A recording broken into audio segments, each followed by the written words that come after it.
Gaza city पर कब्जा Israel के लिए नामुमकिन। इजरायली अफसर का बड़ा खुलासा। हमास के लड़ाकों की सही संख्या का अंदाजा नहीं।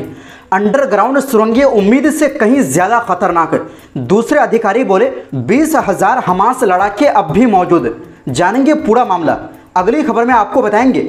गाजा और फिलिस्तीन के समर्थन में ऑस्ट्रेलिया में जन सैलाब, फिर लाखों लोग उतरे सड़कों पर। मेलबर्न से लेकर सिडनी तक इजरायल के खिलाफ रैली। और साथ में आपको बताएंगे ईरान के सुप्रीम लीडर खामेनी का बड़ा खुलासा। यूरोप में ईरान की सरकार बदलने की बनी थी योजना।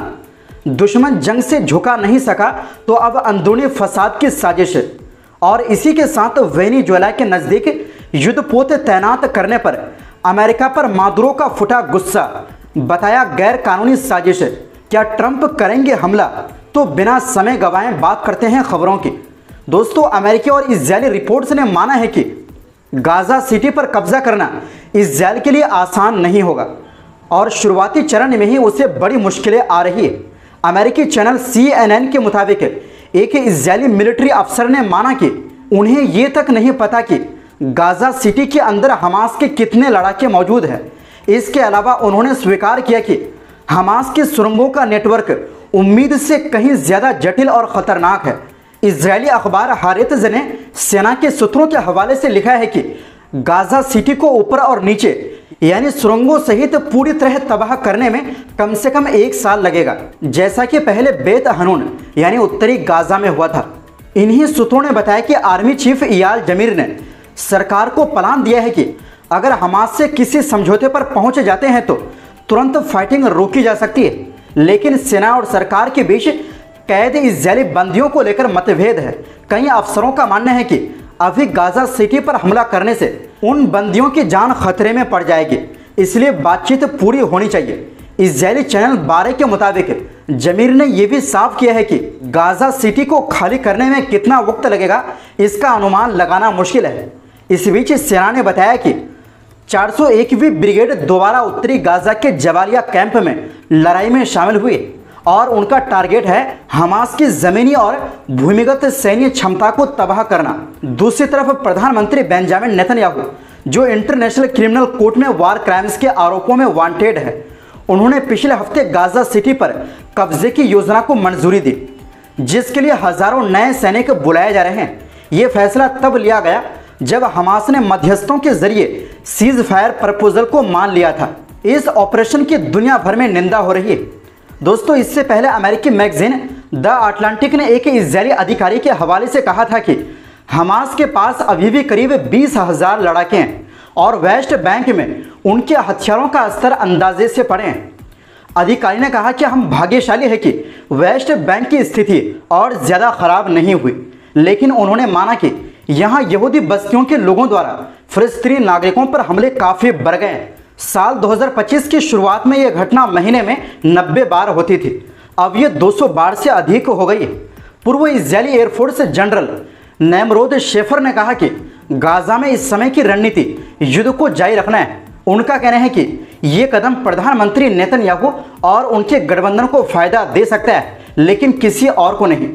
शेफर ने यह भी कहा कि अगर 7 अक्टूबर के हमले को हिजबुल्लाह ने अंजाम दिया होता तो उनकी सेना आज तक बेरूत में रहती।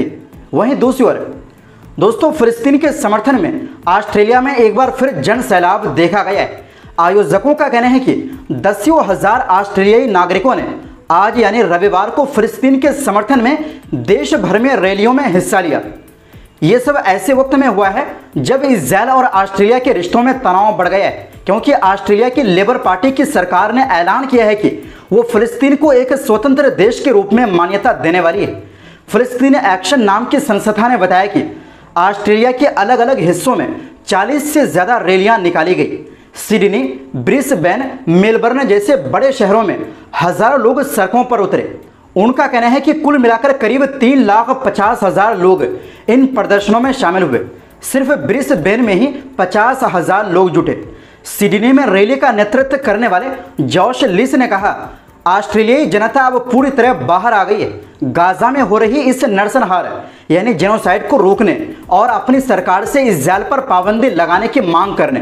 रैली में लोगों ने फ्री फिलिस्तीन के नारे लगाए और हजारों लोगों ने हाथों में फिलिस्तीनी झंडे थाम रखे थे। दोस्तों ये प्रदर्शन ऐसे समय पर हुए जब पिछले हफ्ते इजरायली प्रधानमंत्री बेंजामिन नेतन्याहू ने ऑस्ट्रेलियाई प्रधानमंत्री एंथनी अल्बानीज पर सख्त बयानबाजी की थी। वजह वही ऑस्ट्रेलियाई सरकार का फिलिस्तीन को मान्यता देने का ऐलान। असल में ऑस्ट्रेलिया की लेबर सरकार ने कहा है कि वो फिलिस्तीन को मान्यता देगी, लेकिन कुछ शर्तों के साथ, जैसे कि किसी भी भविष्य की फिलिस्तीनी सरकार में हमास की भागीदारी नहीं होगी। ये ऐलान 11 अगस्त को किया गया था।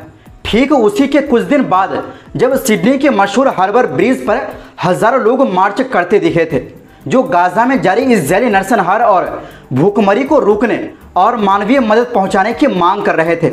वहीं दूसरी ओर दोस्तों ईरान के supreme leader Ayatollah Ali Khamenei ने कहा कि उनके देश के दुश्मन उसे जंग के जरिए झुका नहीं पाए, इसलिए अब वो अंदरूनी फसाद पैदा करने की कोशिश कर रहे हैं। उन्होंने इशारा किया कि इजरायल की जंग शुरू होने के शुरुआती दिनों में यूरोप में एक बैठक हुई थी, जिसका मकसद ईरान में सरकार बदलने की योजना बनाना था।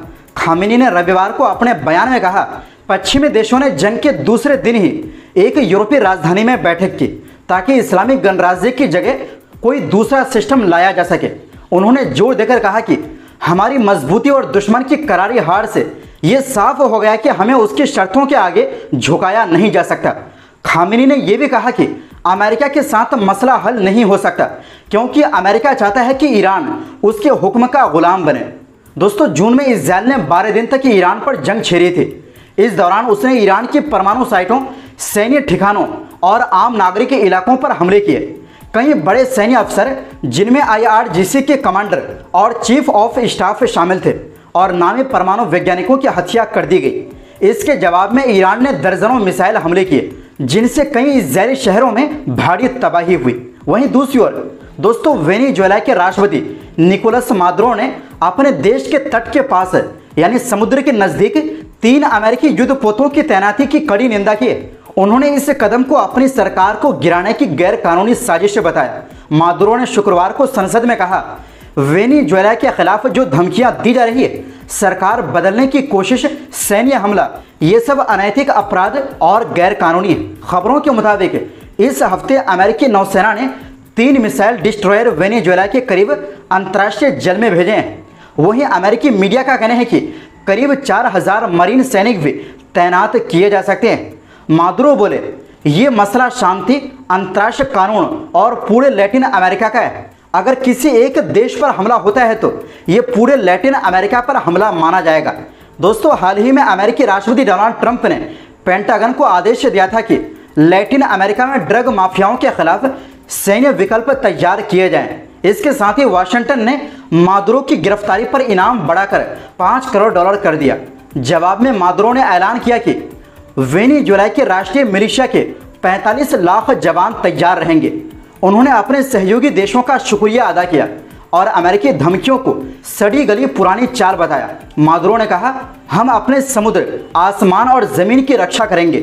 हम इन्हें आज़ाद रखते हैं और इन पर निगरानी रखते हैं। कोई भी साम्राज्य वेनेजुएला की पवित्र धरती को छू नहीं पाएगा और ना ही दक्षिण अमेरिका की धरती को छूना चाहिए। तो दोस्तों फिलहाल के लिए इस रिपोर्ट में बस इतना ही। ये थी आज की खबरें। फिर मिलते हैं नई खबरों के साथ। आपसे एक छोटी सी गुजारिश है, हमारी सपोर्ट के लिए चैनल को सब्सक्राइब जरूर करें। बहुत बहुत शुक्रिया। अल्लाह हाफिज़।